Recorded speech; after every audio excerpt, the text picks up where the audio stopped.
The desert wind carried the stench of death across the scorched canyon, a metallic tang that made even the buzzards hesitate in their circling dance above. Geronimo pressed his weathered palm against the red sandstone cliff, feeling the earth's pulse beneath his fingertips as he surveyed the massacre below. 23 bodies lay scattered like broken dolls across what had once been a peaceful Apache settlement, their blood already congealing under the merciless Arizona sun.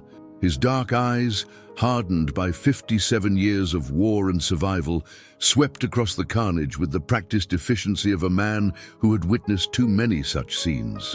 Women clutching children, elders face down in the dust, warriors who had died defending their families, all bearing the unmistakable wounds of cavalry sabers and rifle bullets.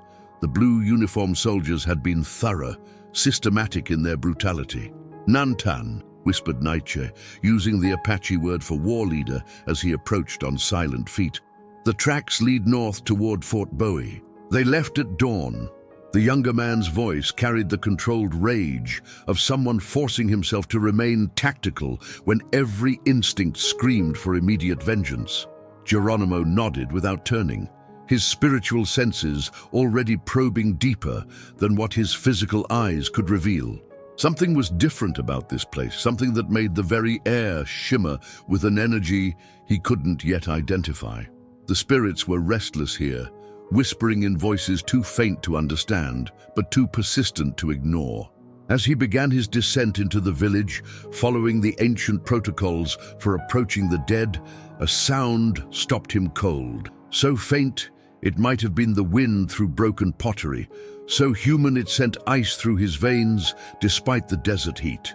A woman's voice, barely a breath, forming words in their sacred tongue. He moved with the fluid grace of a hunting cat, weaving between the bodies until he found her.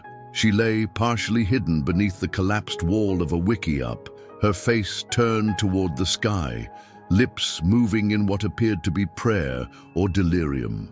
Blood matted her long black hair, and multiple wounds decorated her torn buckskin dress like macabre jewelry.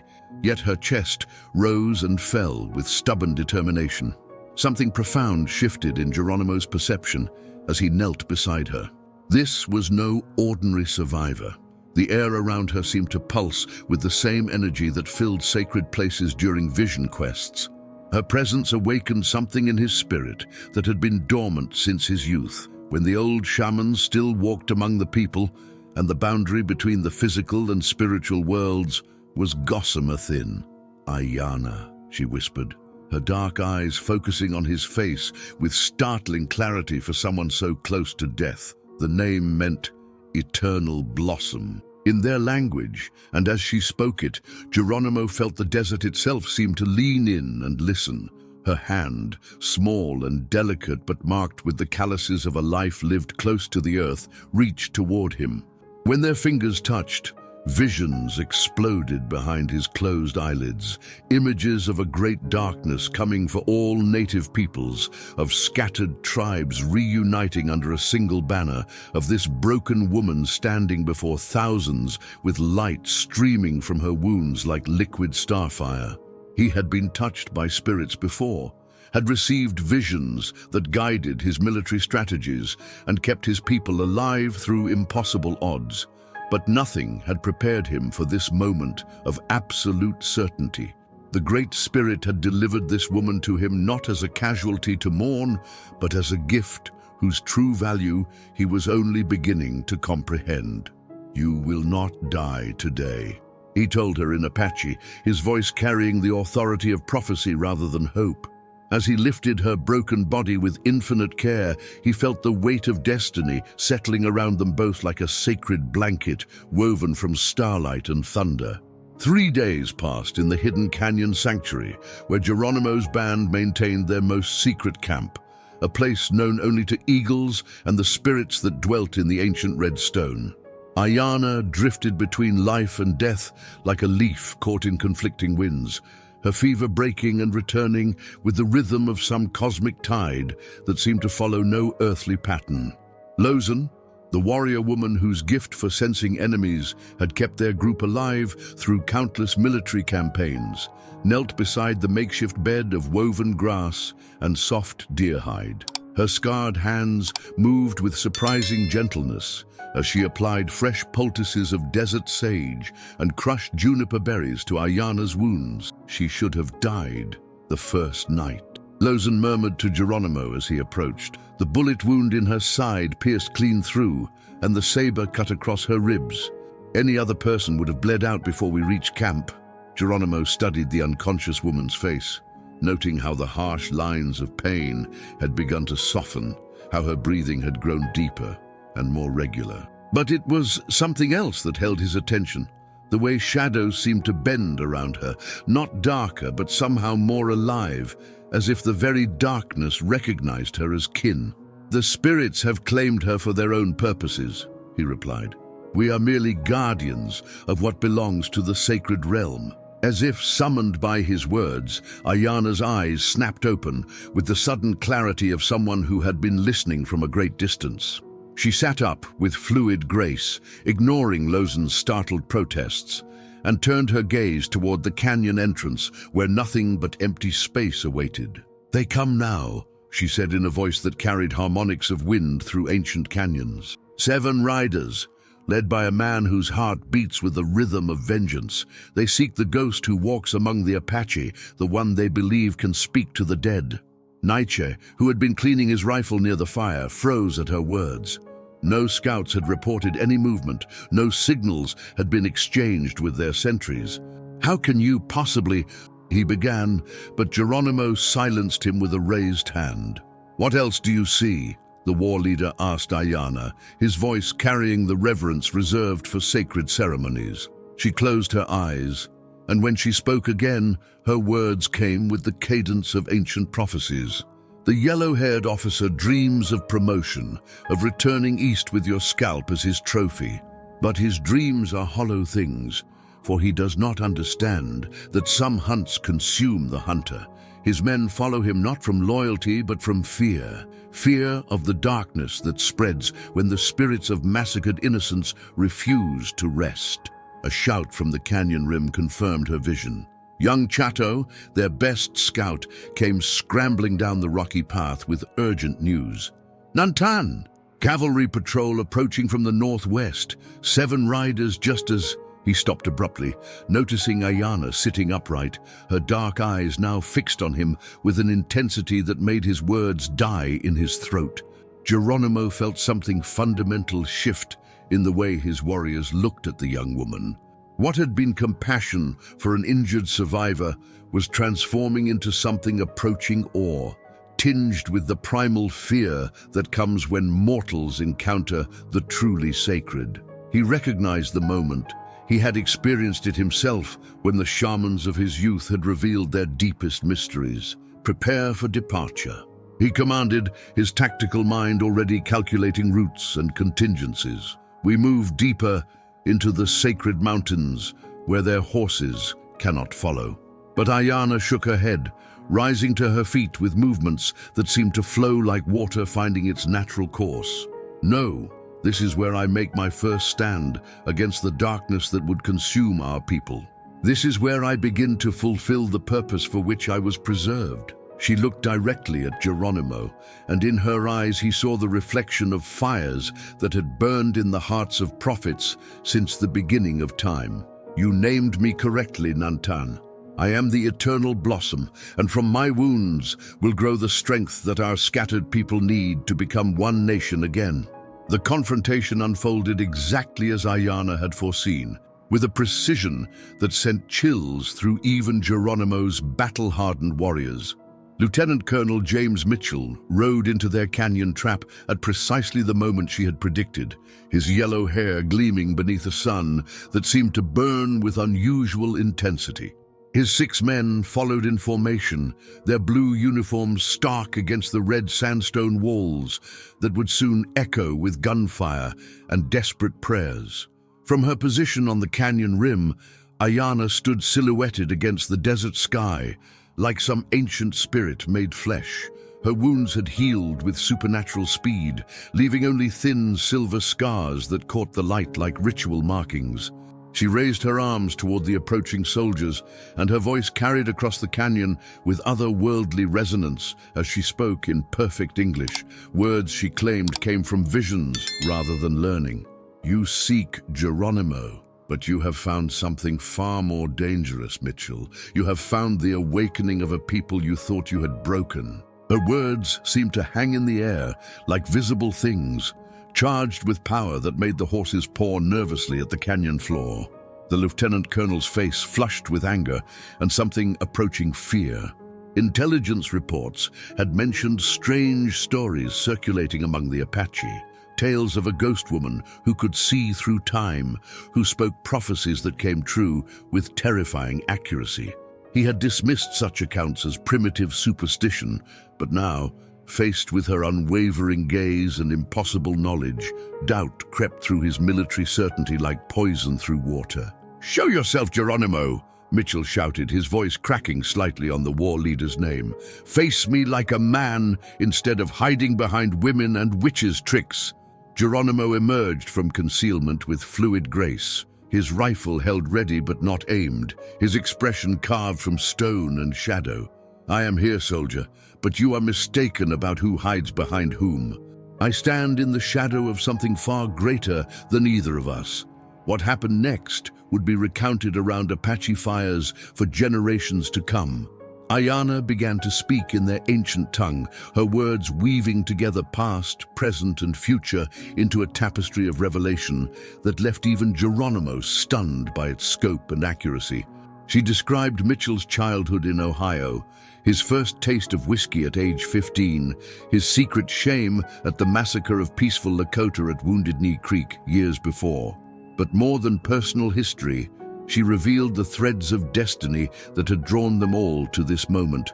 She spoke of how the colonel's obsession with capturing Geronimo stemmed not from military duty, but from a desperate need to prove himself worthy of his father's memory, a father who had died believing his son was a coward. "Your father watches you now, James Mitchell," Aiyana called out, using his Christian name with intimate familiarity that made him recoil as if struck. "He weeps for what you have become, in trying to honor what you think he wanted. The spirits of the innocents you have killed stand beside him, and they do not accuse, they pity." The psychological warfare proved more devastating than any ambush. Two of Mitchell's men began to weep openly, their weapons forgotten as memories of atrocities committed in the name of civilization came flooding back with supernatural clarity. Another soldier fell to his knees, overwhelmed by visions Aiyana somehow projected into his mind. Images of Apache children who would never grow to adulthood, of mothers whose mourning songs would never end. Mitchell himself sat frozen in his saddle, his face drained of color, as truths he had buried beneath duty and alcohol rose to the surface of his consciousness, like bodies floating up from a deep lake. When Aiyana finally fell silent, the canyon held a quality of stillness that seemed to exist outside of time itself. Geronimo understood then that he was witnessing the birth of a new kind of warfare. Not one fought with bullets and blades, but with truth so pure and devastating that it could shatter a man's soul and rebuild it in the space of a heartbeat. This woman the spirits had preserved was indeed the weapon their people needed, though not in any way he had previously imagined. The aftermath of Aiyana's prophetic confrontation sent shockwaves through Geronimo's band that proved more divisive than any military defeat. 3 of Mitchell's soldiers had deserted on the spot, their minds shattered by the visions she had forced them to confront. The colonel himself had retreated with his remaining men, but not before falling to his knees and begging forgiveness from spirits only he could see. Word of the encounter spread through Apache camps like wildfire, carrying with it both hope and fear in equal measure. Around the evening fire, the division within Geronimo's own people became impossible to ignore. Chato, the young scout whose loyalty had never been questioned, stood with arms crossed and doubt written across his weathered features. This woman brings attention we cannot afford, Nantan. The soldiers will return in greater numbers, and next time they will come prepared for her gifts." Several warriors nodded in agreement, their faces grim in the firelight. These were men who had survived by trusting their weapons and their wits, not mysterious powers that defied understanding. To them, Aiyana represented chaos dressed in prophecies' clothing, a dangerous unknown that threatened the careful balance of guerrilla warfare that had kept them alive. But others had witnessed something that changed them fundamentally. Naiche stepped forward, his voice carrying the authority of his bloodline as Cochise' son. "I have seen her heal wounds that should have festered, predict enemy movements with perfect accuracy, and speak truths that cut deeper than any blade. How can we turn away from power the spirits themselves have delivered?"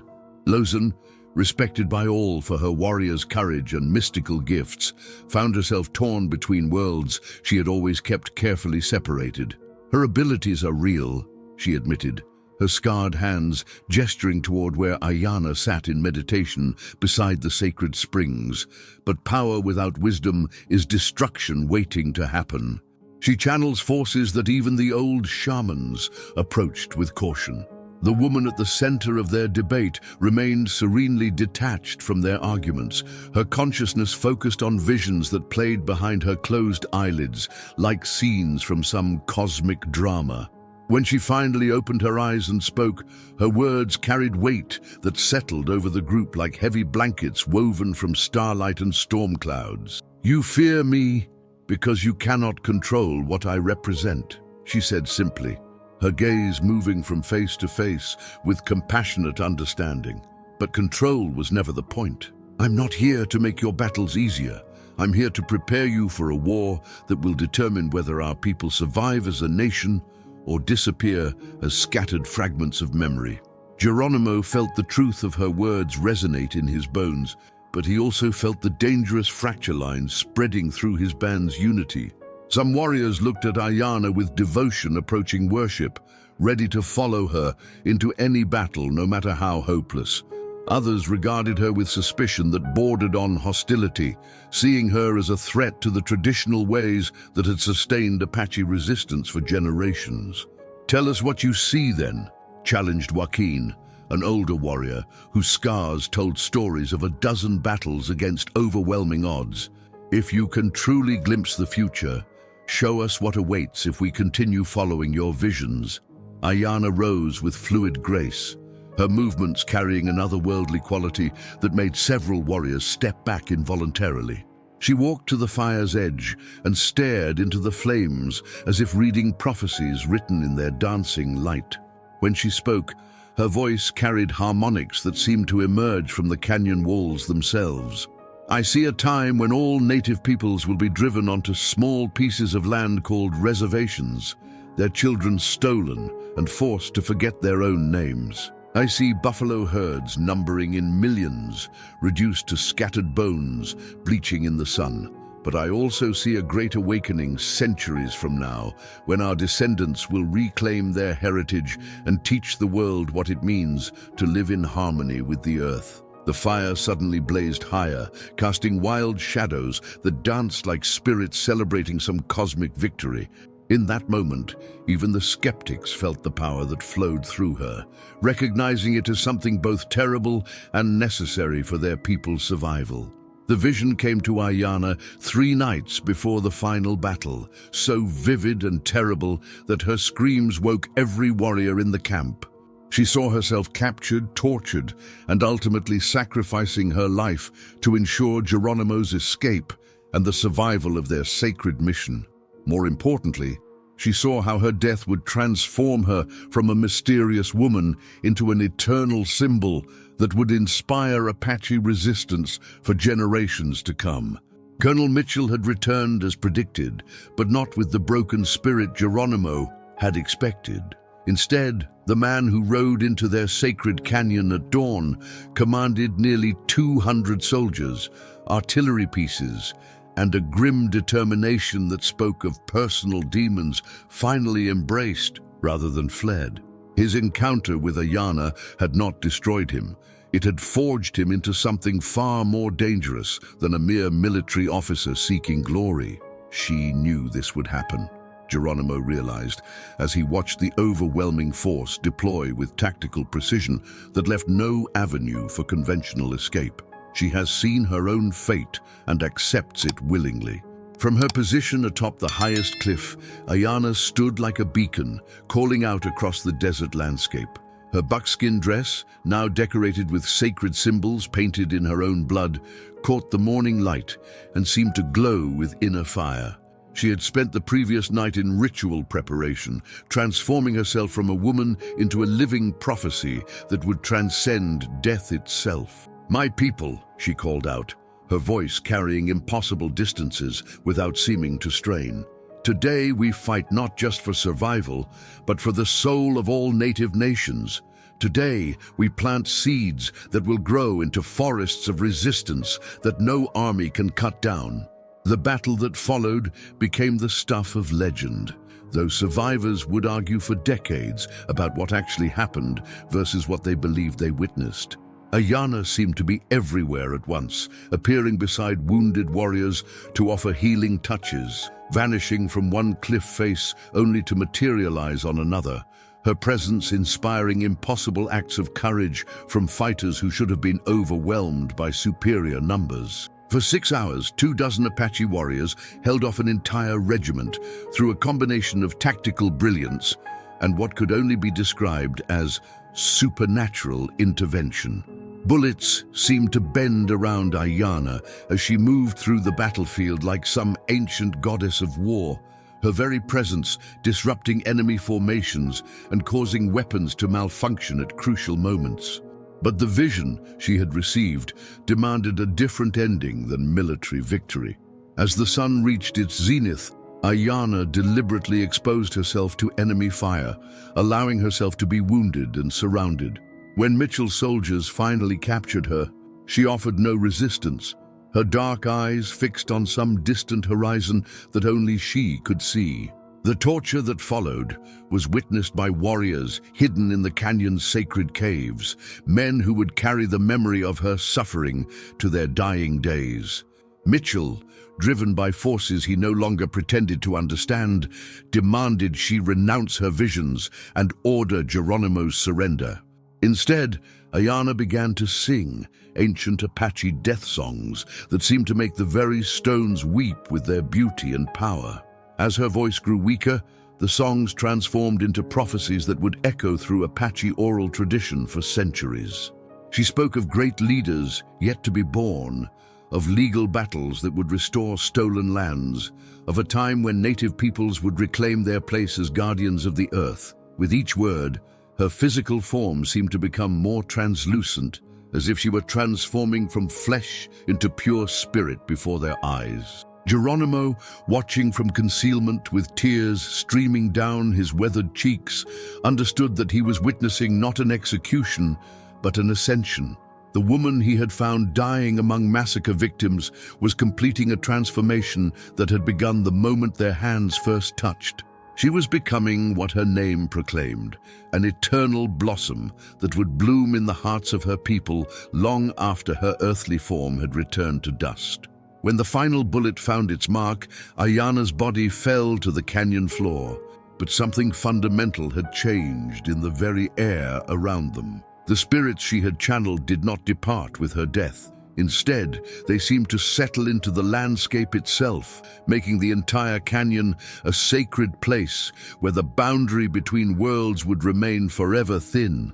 In the moments following Aiyana's death, the desert itself seemed to mourn. Wind howled through the canyon with voices that sounded like 1,000 Apache ancestors calling her name.